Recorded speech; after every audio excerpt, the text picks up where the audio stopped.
Cozell Big Boxes, now with bigger burritos. Try the $5, $7, and $9 boxes today.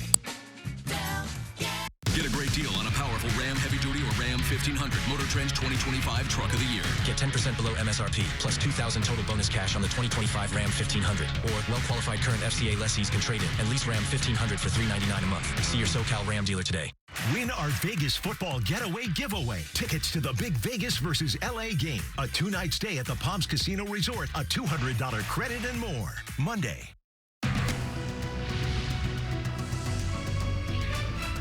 Now at 11, a deadly shooting rocks the community of Jefferson Park.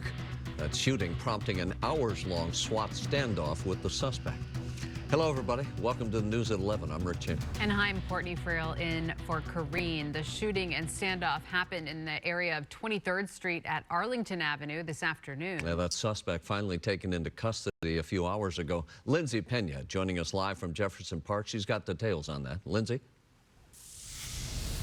Rick and Court, this went on for about 8 hours today. It ended just before 9 o'clock. That suspect alive, but police say injured and had to be taken to the hospital. I'm going to go ahead and step out of the way so you can see the scene right now. LAPD still out here gathering evidence tonight. This all started around 1:30 this afternoon with a call for shots fired near 23rd and Arlington here in Jefferson Park.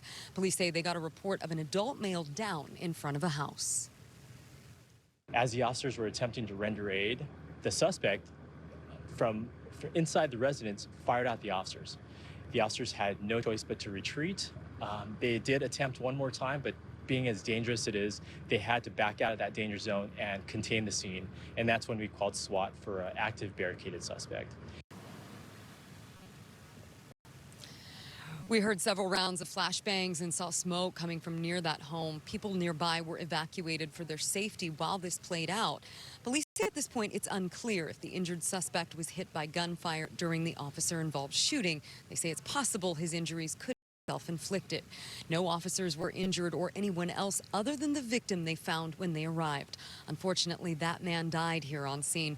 I did speak to several people at the scene who say they're family members of the man who was found shot this afternoon.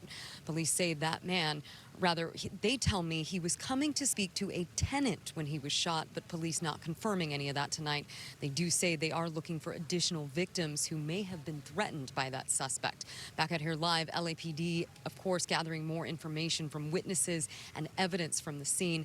At this point, it's unclear what type of weapon that suspect had or how many times he fired at officers. His identity is also not being released tonight. That is the latest from here in Jefferson Park. Lindsay Pena, KTLA 5 News. I'll send it back to you guys in the studio.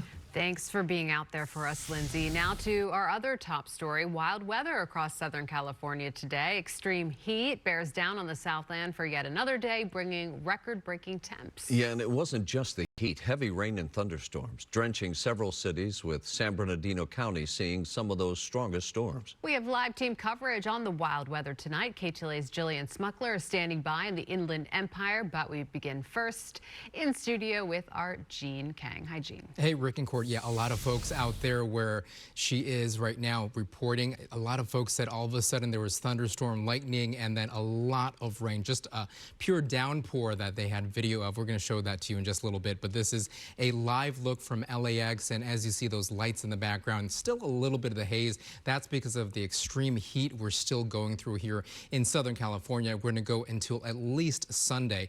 But this is a look at your 5 Live Max Doppler radar. As you see, there's some pop-up showers still. A slight chance there in Glendale, also looking in Foothill Ranch. And as we zoom on over, this is around Acton, Palmdale area in the high desert, and then over to the east, Hemet, Menifee, those locations even just south of Corona. So not a heavy downpour, but definitely some chance of some rain there, some precipitation. A heat advisory that it lasts until Sunday, 9 o'clock at night, area shaded in brown. Extreme heat warning, same time Sunday, 9 p.m. That's for the areas shaded in pink. So all this means is that we're just going to have that heat that is just hunkering down here in Southern California. But by Monday, definitely slight cool down. Oxnard 76 degrees, Long Beach 86, Palmdale 101 for a high. That's pretty hot. And then Chino 99, Big Bear 78, Palm Springs 108, and 100 in Riverside. Air quality, we see a mix of everything from good to moderate to Healthy for sensitive groups and unhealthy.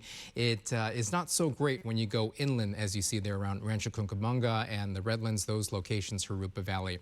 We're going to take a look at your 7-day forecast coming up, but this is a quick look at your weather this evening. I'm going to send it back to you, Rick and Court.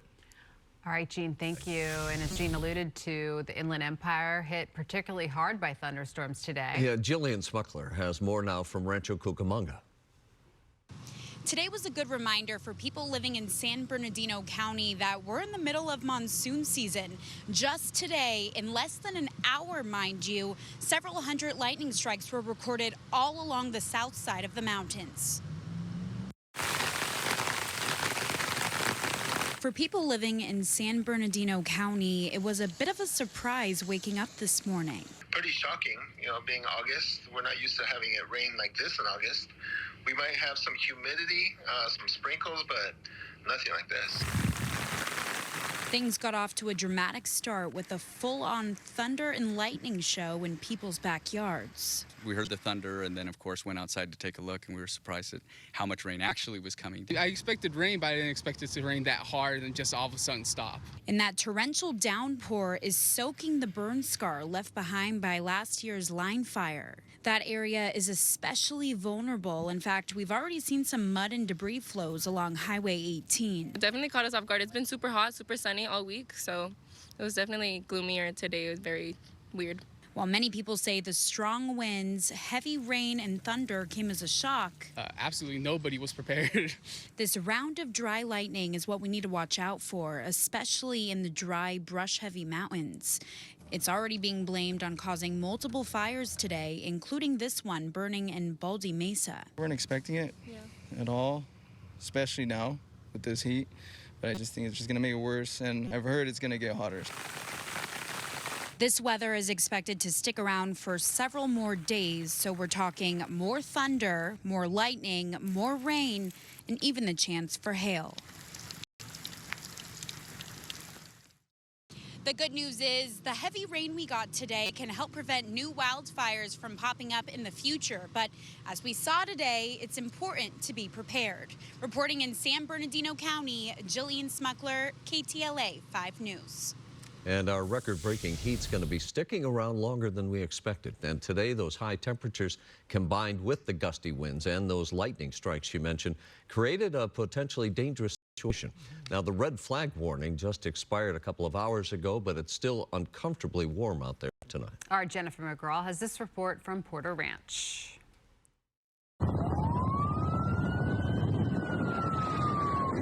Lightning strikes across Southern California, igniting multiple brush fires like this one in the OC, keeping fire crews busy with many companies pre-deployed just in case. Now and through Sunday night, the National Weather Service says there's a major risk for fire in the valleys and mountains. I'm a camper, and this is around the time when a lot of forest fires happen, and someone who likes to go outdoors, it can be very dangerous, Along with the fire danger also comes a warning from public health to stay hydrated and indoors, even opening several cooling centers across the Southland with temperatures possibly even breaking records. I like to be indoors.